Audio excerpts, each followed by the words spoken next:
Your liver already runs the most sophisticated detox operation on the planet. It processes over 500 separate chemical reactions every single minute you're alive. So here's the thing nobody wants to tell you.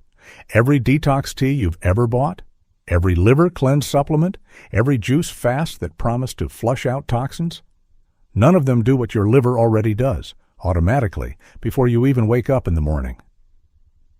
But here's what is real. Your liver can get so backed up, so overloaded, that it starts quietly breaking down. And when it does, your weight stops responding to diet. Your energy craters, your hormones go haywire. Not because of toxins, not because of what the cleanse industry is selling you, because of 3 specific mechanisms that most doctors don't even talk about. In this video, I'm going to show you exactly how your liver detoxification actually works, the real science, why it fails for most people, and what you can do starting today that actually moves the needle. No supplements required. Most people think of the liver as some kind of biological filter, like a Brita filter for your blood. That's not wrong, but it's about 10% of the story. Your liver is actually the most metabolically active organ in your body. It receives blood from 2 separate directions simultaneously. From your gut through a vessel called the portal vein, carrying everything you just ate, every chemical, every drug, every pesticide residue, every hormone metabolite. And from your heart through the hepatic artery, carrying freshly oxygenated blood. Your liver sits in the middle of all of that and decides what to do with every single molecule. Keep it, use it, transform it, or destroy it. And it does this using a system that's been evolving for 500 million years. Here's the number that should stop you. Your liver performs over 500 distinct metabolic functions. Your kidney? About 10. Your lungs? Their job is basically 2 things. The liver regulates your blood sugar, makes most of your cholesterol, produces bile for fat digestion, stores glycogen, converts thyroid hormone into its active form, and yes, runs detoxification, all at the same time. So when your liver starts struggling, everything suffers, not just one thing, everything. Now let's talk about how the actual detox process works, because this is where the supplement industry has been lying to you, and where the real opportunity is. Your liver runs detoxification in 2 distinct phases, Phase 1 and Phase 2. And the relationship between them is something most people, including a lot of doctors, don't fully understand. Phase 1 is handled by a family of enzymes called the cytochrome P450 system. These are essentially molecular scissors. They take fat-soluble toxins, things that your body can't excrete because they just dissolve back into fat tissue and accumulate, and they crack them open. They add oxygen atoms, break chemical bonds, start making these molecules water-soluble so the body can eventually eliminate them. Sounds good, right? Except there's a catch. After Phase 1, those intermediate compounds are often more toxic than when they started. Not less. More. Phase 1 is essentially like breaking open a sealed container of something hazardous. Now it's exposed. Now it can react with things. This is why Phase 1 alone being overactivated is actually linked to higher cancer risk. The research on this is very clear. What keeps you protected is Phase 2. Phase 2 is where your liver takes those reactive intermediates and conjugates them. That's the scientific term, conjugation. Basically, it attaches them to carrier molecules that make them water-soluble, electrically neutral, and ready for elimination through your bile or urine. The key phase, 2 pathways include glucuronidation, sulfation, glutathione conjugation, methylation, and acetylation. Each pathway uses specific nutrients as raw materials. And this is where everything starts to matter practically, because here's what the liver cleanse industry never tells you. None of those supplements are feeding Phase 2. Most of them are activating Phase 1, which means they're cracking open toxins, generating reactive intermediates, and then leaving your Phase 2 system without the raw materials it needs to neutralize them. That's not a cleanse. That's the opposite of a cleanse. The actual goal is Phase 1 and Phase 2 running in balance, with Phase 2 always slightly ahead, and the nutrients that make that happen aren't exotic, they're in food, real food. We'll get to the specifics in a few minutes. But first, we need to talk about why this is failing for so many people right now. Let's talk about the scale of this problem. 38% of U.S. adults now have non-alcoholic fatty liver disease. That's roughly 100 million people. And most of them have no idea, because fatty liver has no symptoms in its early stages. No pain, no obvious signs, nothing that would send you to a doctor. By the time it becomes symptomatic, fatigue that won't lift, brain fog, stubborn weight that doesn't respond to anything, significant damage has already accumulated. Now, the name fatty liver is a bit misleading. It implies it's just fat sitting in the liver. What's actually happening is more complex and more consequential. When the liver accumulates excess fat, it triggers a state of chronic low-grade inflammation. That inflammation disrupts the Phase 1 and Phase 2 enzyme systems directly. It also damages the mitochondria inside liver cells, which is where most of the energy for detoxification processes comes from. So fatty liver doesn't just mean fat in your liver. It means your liver's entire operating capacity is reduced. There are three main drivers of this, and you need to know all three because they're additive. First, fructose overload, not fruit. Industrial fructose, specifically the fructose in high fructose corn syrup and added sugars. Unlike glucose, which your whole body can use, fructose can only be metabolized in the liver. When fructose hits your liver in large amounts, it bypasses the normal regulatory checkpoints for sugar metabolism. It floods directly into fat synthesis. A 2017 study in the Journal of Hepatology found that just 8 weeks of high fructose intake was sufficient to induce measurable fatty liver changes, independent of overall calorie intake. Second driver, alcohol. This one you probably knew. But the mechanism is worth understanding because it's more insidious than most people realize. When your liver metabolizes ethanol, it produces a byproduct called acetaldehyde. Acetaldehyde is directly toxic to liver cells. It depletes glutathione, one of your body's primary Phase 2 antioxidants, and it disrupts the mitochondria. The damage doesn't require heavy drinking. Research shows even moderate alcohol intake, 1 to 2 drinks per day, produces measurable glutathione depletion over time. Third driver, and this one gets almost no attention, environmental chemical load. Your liver has to process every pesticide residue, every synthetic fragrance molecule, every plasticizer compound, every pharmaceutical metabolite that enters your body. None of this existed at scale 100 years ago. A 2021 study in Environmental Health Perspectives found that adults now carry detectable levels of over 200 industrial chemicals in their blood, many of which require Phase 2 liver processing for elimination. Your liver's detox capacity evolved for a completely different chemical environment. Now, with all three of those drivers active, fructose overload, regular alcohol, environmental chemical burden, your Phase 2 system starts to get overwhelmed. The reactive intermediates from Phase 1 start building up. Oxidative stress increases. The liver becomes inflamed, and function drops across the board. This is the real reason people feel like they can't lose weight even when they eat well. This is the real reason energy tanks in your late 30s and 40s. Not metabolism slowing down, liver function declining. Doctors are now calling fatty liver the silent epidemic of the 21st century. And the solution isn't a cleanse. It's not a supplement stack. It's targeted nutrition that actually feeds the system your liver already uses. Let me show you exactly what that looks like. Let's go through the actual research. Not what sounds good. What the mechanistic science shows actually works. Number 1. Cruciferous vegetables. Broccoli, cauliflower, Brussels sprouts, kale, arugula, bok choy. These contain compounds called glucosinolates.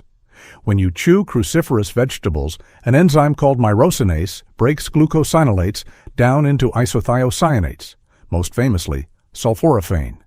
Sulforaphane is one of the most studied phase 2 inducers in nutrition science.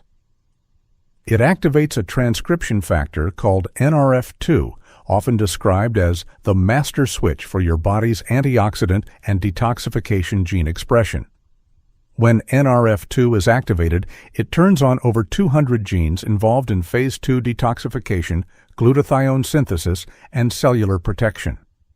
There's a practical issue here that most people don't know about. Cooking cruciferous vegetables above about 70 degrees Celsius largely destroys myrosinase, which means well-cooked broccoli produces significantly less sulforaphane than raw or lightly steamed broccoli. The fix: eat some of your crucifers raw or lightly steamed, or add a small amount of raw radish or mustard to cooked cruciferous vegetables. Both contain active myrosinase that can compensate for the heat-inactivated enzyme. Number 2, sulfur-containing foods: garlic, onions, leeks, shallots, eggs. Sulfur is a critical building block for glutathione, your liver's primary phase 2 molecule. Glutathione conjugation is involved in neutralizing everything from heavy metals to drug metabolites to reactive phase 1 intermediates. You literally cannot run adequate phase 2 detoxification without sulfur. Allicin in garlic, specifically the compound produced when you crush or chop raw garlic and let it sit for 10 minutes before cooking, has been shown in multiple studies to increase hepatic glutathione levels directly. Eggs provide cysteine, the rate-limiting amino acid for glutathione synthesis. Multiple clinical trials have shown meaningful increases in liver glutathione from regular egg consumption. Number 3, beets. Beets contain betaine, also called trimethylglycine. Betaine is a methyl donor. Methylation, the transfer of methyl groups, is one of your phase 2 conjugation pathways, critical for neutralizing estrogen metabolites, histamine, and numerous environmental toxins. Betaine also directly supports a process called phosphatidylcholine synthesis. In the liver, the mechanism by which the liver exports fat out of liver cells and prevents fat accumulation. A 2019 study in the journal Nutrients found that betaine supplementation reduced liver fat content and improved liver enzyme markers in subjects with non-alcoholic fatty liver disease. You don't need supplements. Beets, spinach, and quinoa are among the richest dietary sources of betaine. Number 4, turmeric. Not the golden latte. The actual compound, curcumin, at effective concentrations. This is where the nuance matters. Curcumin has about 1% bioavailability on its own. When consumed with piperine, the compound in black pepper, bioavailability increases by approximately 2,000%. At effective concentrations, curcumin has been shown to reduce the inflammatory signaling pathways, specifically NF-κB, that drive the progression from simple fatty liver to inflammatory fatty liver disease. It also directly upregulates NRF2, the same master switch that sulforaphane activates. Number 5, coffee. This one surprises people almost every time. Coffee is the most extensively studied liver-protective dietary compound in existence. Multiple large prospective studies, including a meta-analysis of over 430,000 participants published in the British Medical Journal, have found that regular coffee consumption is associated with significantly reduced risk of liver cirrhosis, liver cancer, and elevated liver enzymes. The mechanisms are multiple. Caweol and cafestol in coffee diterpenes upregulate phase 2 enzymes. Chlorogenic acids reduce hepatic fat accumulation. Caffeine inhibits certain pro-fibrotic signaling pathways. 2 to 3 cups of regular coffee per day appears to be the sweet spot in the research. Note: this is brewed coffee. The evidence for espresso is similar. The evidence for heavily sweetened coffee beverages is much weaker. The sugar is working against you. Food matters enormously. But there are 3 non-dietary factors that research shows may have an even larger impact on liver function than anything you eat. First, exercise. This is not optional for liver health. This is mechanistic. When you contract skeletal muscle during exercise, you release a hormone called irisin. Irisin travels to the liver and directly reduces the expression of genes involved in fat synthesis. It also upregulates autophagy in liver cells, the cellular cleanup process that clears damaged organelles, misfolded proteins, and lipid droplets. A clinical trial published in the Journal of Hepatology in 2021 found that 12 weeks of moderate aerobic exercise reduced liver fat content by an average of 18%, without any change in diet. No supplements, no calorie restriction, just exercise. And the specific type of exercise that shows the strongest liver benefits in the research is Zone 2 cardio, low-intensity aerobic work sustained for 30 to 45 minutes, walking briskly, cycling, swimming, the kind of exercise where you can still hold a conversation. The mechanism is specific to mitochondrial function. Zone 2.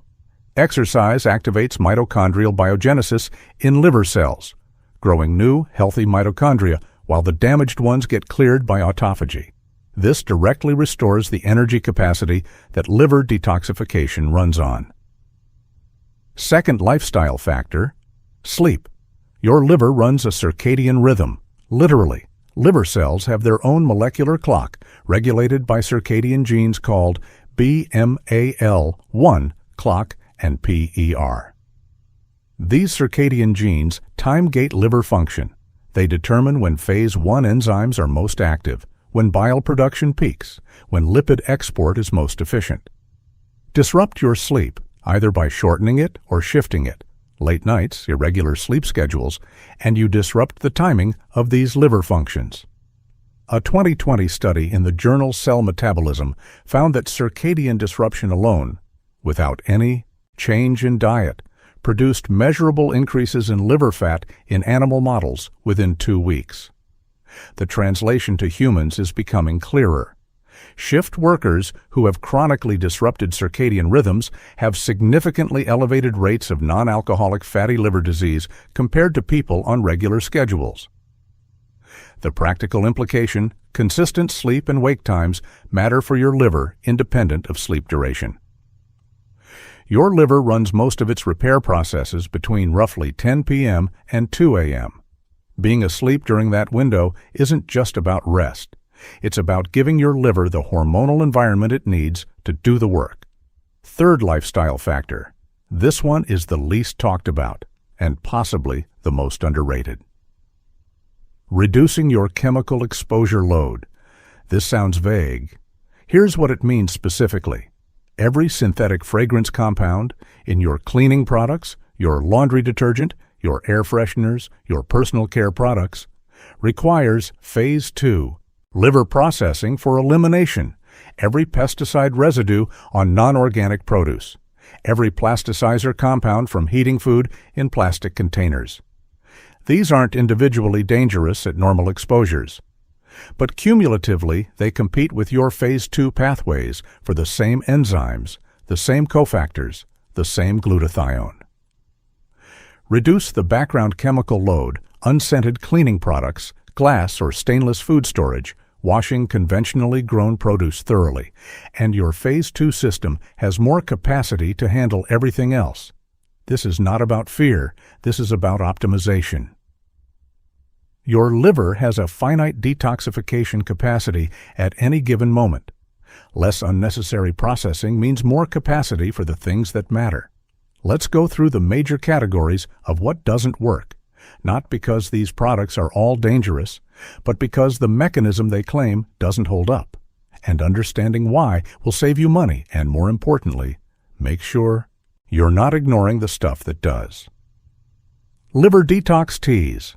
The primary active ingredients in most liver detox teas are herbs like dandelion root, milk thistle, and burdock root. Dandelion root does have some modest evidence for increasing bile flow. Milk thistle, specifically its active compound silymarin, has solid research showing it can protect liver cells from damage and has antioxidant properties relevant to phase 2. But, and this is critical, the concentrations of these compounds in a tea bag are far below what was used in the clinical research. The studies on silymarin showing liver protection typically used standardized extracts at 420 to 600 milligrams per day. A standard milk thistle tea bag contains roughly 5 to 50 milligrams of silymarin, at the most generous estimate. Drinking detox tea is like filling a glass with 5% of the water it needs and calling it full. Juice cleanses. The claim, flooding your body with micronutrients while giving your digestive system the break, rests the liver and allows it to detox. The reality, your liver doesn't need rest. It needs nutrients. Phase 2.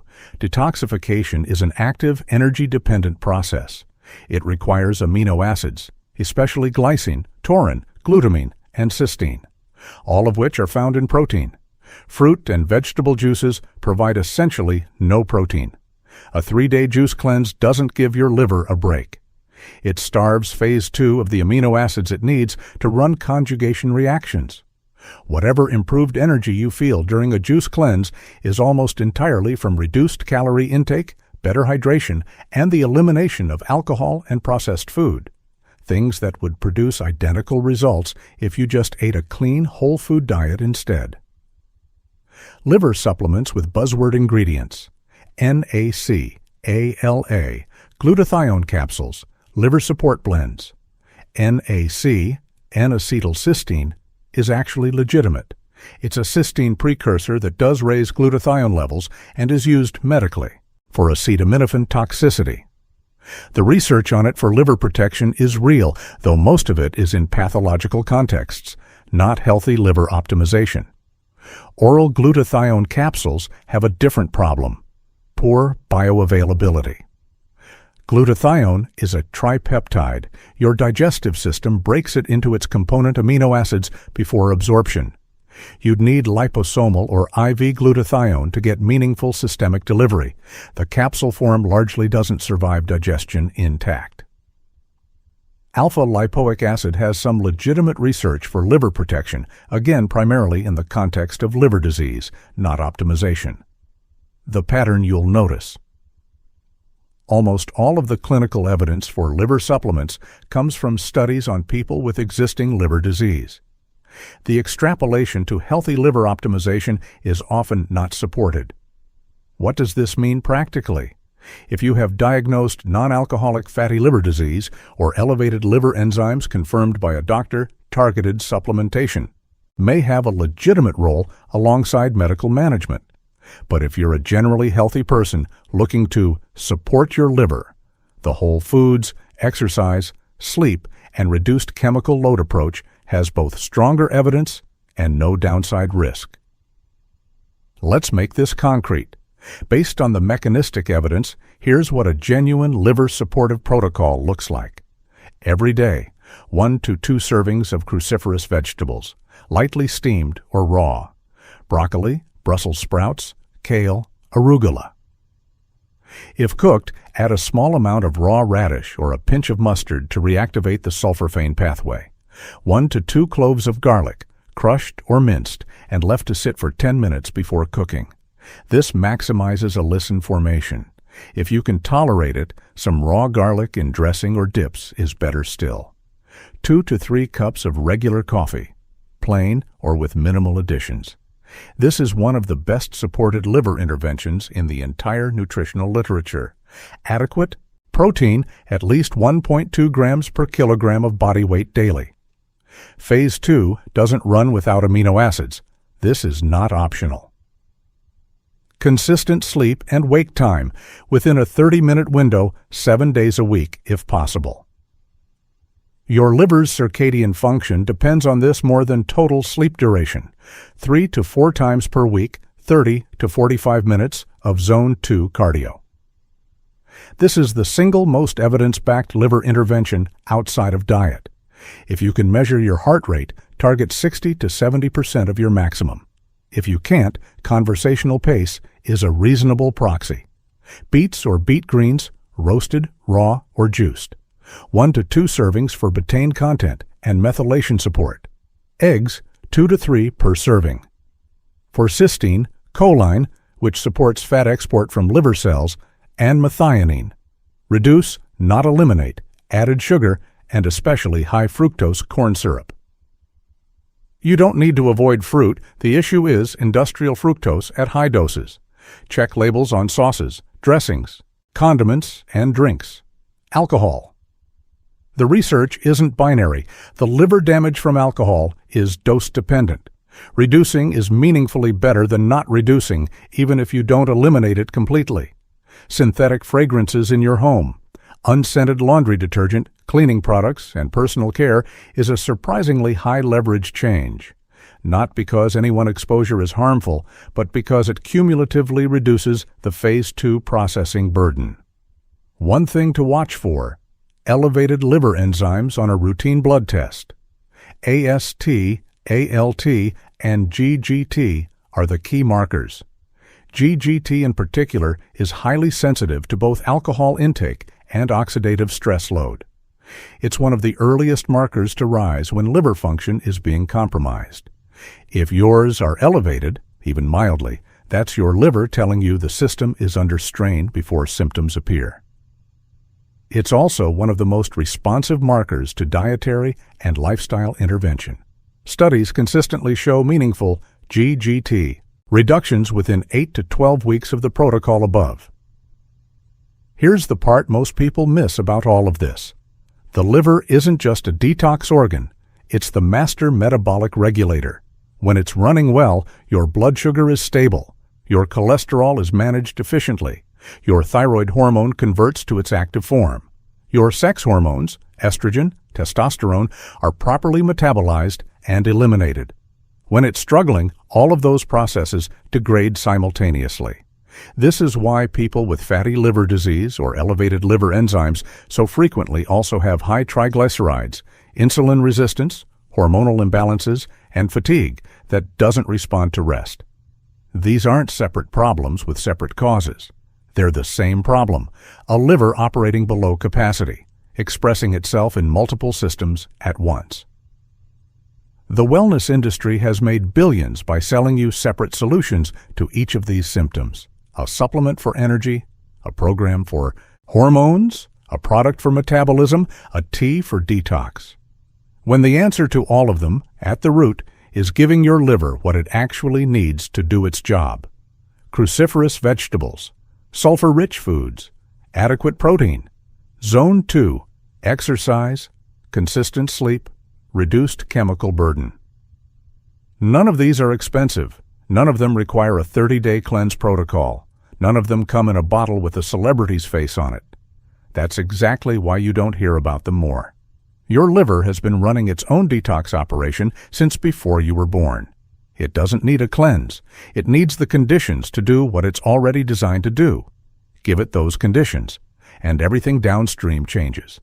If you found this useful, the research on how fasting changes liver function and triggers autophagy goes even deeper on the mechanisms we covered today.